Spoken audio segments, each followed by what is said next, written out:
Hello everyone, and welcome back to another geostatistics lecture video. And in this lecture video, I want to go through validating our model.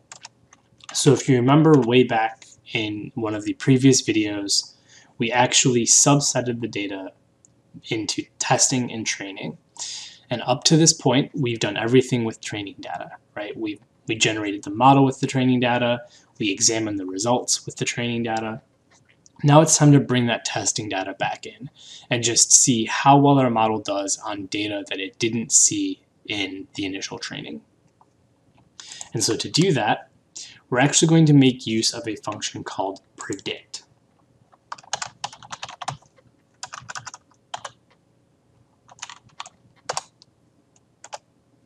So predict, again, comes from the base stats package. And basically what this does is this brings in, if we scroll down here,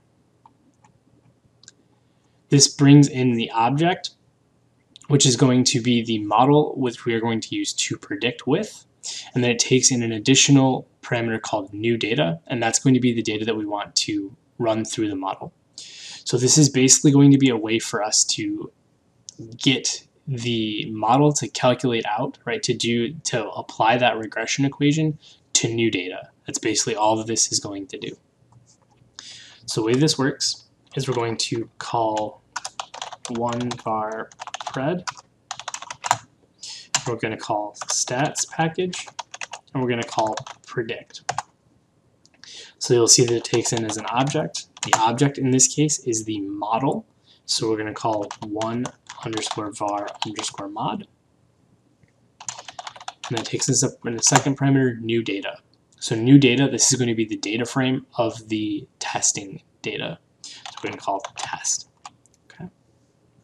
So if we run this, what we've basically done, and we can actually just quickly call in one var pred, right? We've created a vector with the predicted values. Right? So these are the predicted sepal lengths of the testing data set. Again, all this did is it ran that regression equation on this unknown data. Okay.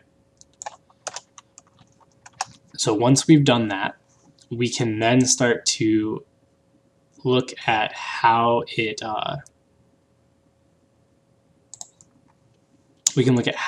handled the testing data.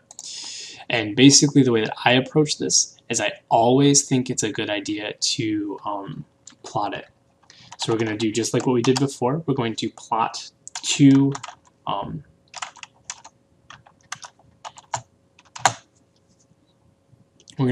things. The first thing we're going to plot is we're just going to plot our one var mod.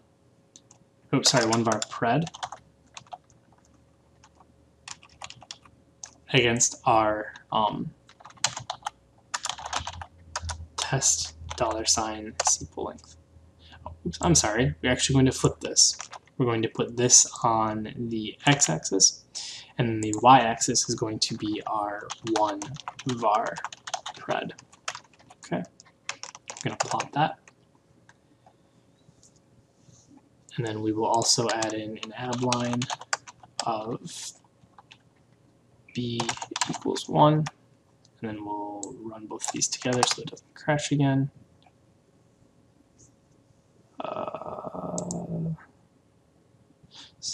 Yeah, it should be b equals 1, a equals 0, b equals 1. There we go. So this is the one-to-one line. So again, we would hope that our data would fall very close to this one-to-one line. Now again, this is not necessarily the best example because we have a really small data set. We only have 12 samples in our testing data, so in theory we would like to have a lot more. But basically, again, right, we're just trying to see whether or not the data points fall against the one-to-one line. Okay, so this is the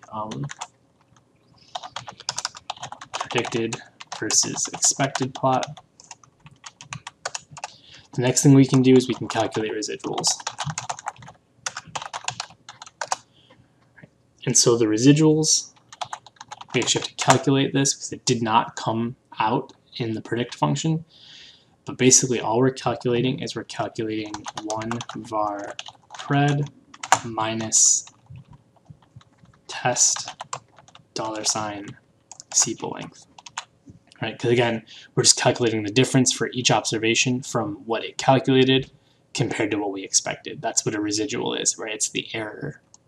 So run that, and then we can plot. Right? We can plot the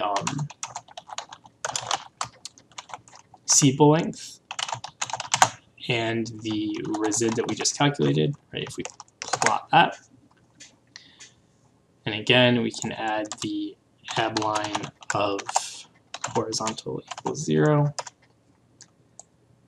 We can run those two together. Right, so again, just like before, right, we would hope that most of the values would be basically 0, and we're trying to avoid seeing any really strong pattern in this residual plot. Okay. Finally, the last thing that we can do is we can calculate the mean square error. Okay. So basically the way this works is we're going to calculate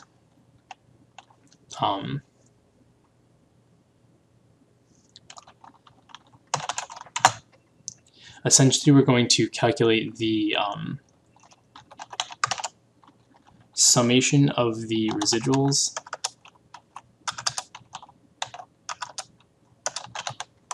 squared.